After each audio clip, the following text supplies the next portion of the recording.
ناظرین، drama serial جاں نثار کی اگلی آنے والی ایپیسوڈ بہت ہی زیادہ انٹرسٹنگ ہونے والی ہے۔ اپنی بہن فضا سے ملنے کے بعد دعا اپنی ماں اور اپنی بہن سے بھی ملنا چاہتی ہے۔ دعا کی ماں اور دعا کی بہن دعا سے ملنے کے لیے پہنچ جائیں گے۔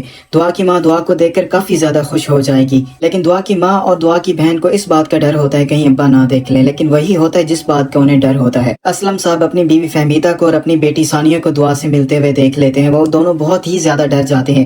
دعا اپنی ماں اور اپنی بہن سے کہتی ہے تمہیں ڈرنے کی ضرورت نہیں ہے۔ دعا اپنی ماں اور اپنی بہن کو لے کر گھر کے اندر پہنچ جاتی ہے اور اپنے باپ کو دھمکی دیتی ہے اور اسے کہتی ہے آج کے بعد اگر آپ نے ثانیہ اور امی کے ساتھ کسی قسم کی کوئی بھی زیادتی کی تو میں قسم کھاتی ہوں میں آپ کو نہیں چھوڑوں گی۔ اسلم صاحب اپنی بیٹی دعا کا یہ نیا روپ دیکھ کر بہت حیران و پریشان ہو جاتے ہیں اور دعا کی باتوں سے ڈر جاتے ہیں۔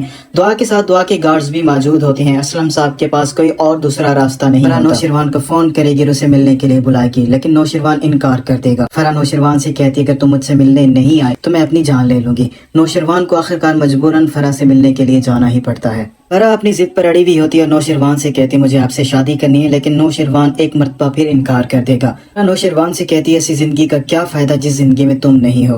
فرح نوشروان کے سامنے اپنے ہاتھ کی نس کاٹ لے گی۔ نوشروان یہ دیکھ کر بہت ہی حیران و پریشان ہو جائے گا۔ وہ فرح سے کہے گا یہ کیا بے وقوفی کی ہے تم نے۔ فرح نوشروان کو جواب دے گی میں نے تم سے کہا تھا نا اگر تم مجھے نہیں ملے تو میں مر جاؤں گی۔ نوشروان فرح سے کہتا ہے فرح یہ کیا پاگل پن ہے، آنکھیں کھولو۔ اس کی طبیعت کافی زیادہ خراب ہونے لگ جاتی ہے۔